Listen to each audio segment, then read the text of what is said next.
വലൈക്കും വറഹ്മത്തുള്ളാ. പ്രിയപ്പെട്ട കൂട്ടുകാരെ, 5ാം ക്ലാസ്സിലെ തജ്വീദുൽ അഹ്കാം തജ്വീദിലെ 6ാമത്തെ പാഠം അദ്ദർസുൽ സാദിസ് അസ്സഖത.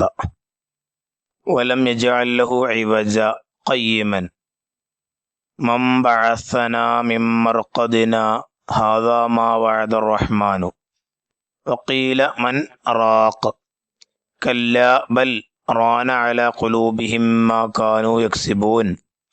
ഈ ആയത്തുകളുടെ മുകളിൽ കാണുന്ന സീൻ എന്ന അടയാളത്തിൻ്റെ ഉദ്ദേശം എന്താണ്? ഈ സ്ഥലങ്ങളിലെല്ലാം ശ്വാസം വിടാതെ അല്പം അടങ്ങണം. ഇതിനെ സക്ത എന്ന് പറയുന്നു.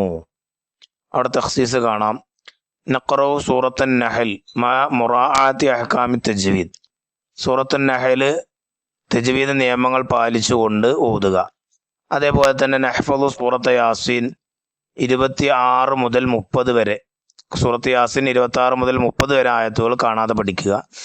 അതുപോലെ തന്നെ റവാത്തിബുൽ ഹദ്ദാദ് റാത്തീബും കാണാതെ പഠിക്കുക. ഇനി അതിൻ്റെ വർക്ക് ബുക്ക് നോക്കാം. അദ്ദർസു സാദിസ അസ്സഖത നുജീബ്. ഉത്തരം എഴുതുക. 1. സഖതയുടെ അടയാളം എന്ത്? ഉത്തരം സീൻ. 2. സഖത ചെയ്യേണ്ടത് എങ്ങനെ? ശ്വാസം വിടാതെ അല്പം അടങ്ങണം. ഇനി അവിടെ ഉണ്ട് നഖറ സൂറത്ത് ഖുർആനിൻ വനുമയ്യിസു മവാദിഅ സഖ്ത.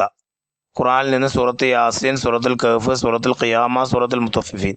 അതിൽ 51 മുതൽ 54 വരെ, പിന്നെ 1 മുതൽ 4 വരെ, 25 മുതൽ 28 വരെ, 12 മുതൽ 16 വരെയുള്ള ആയത്തുകൾ ഓതുക. എന്നിട്ട് അതിൽ നിന്ന് സഖതയുടെ ആ അടയാളങ്ങൾ വേർതിരിക്കുക. അസ്സലാമു അലൈക്കും വറഹ്മത്തുള്ളാഹി വബറകാതുഹു.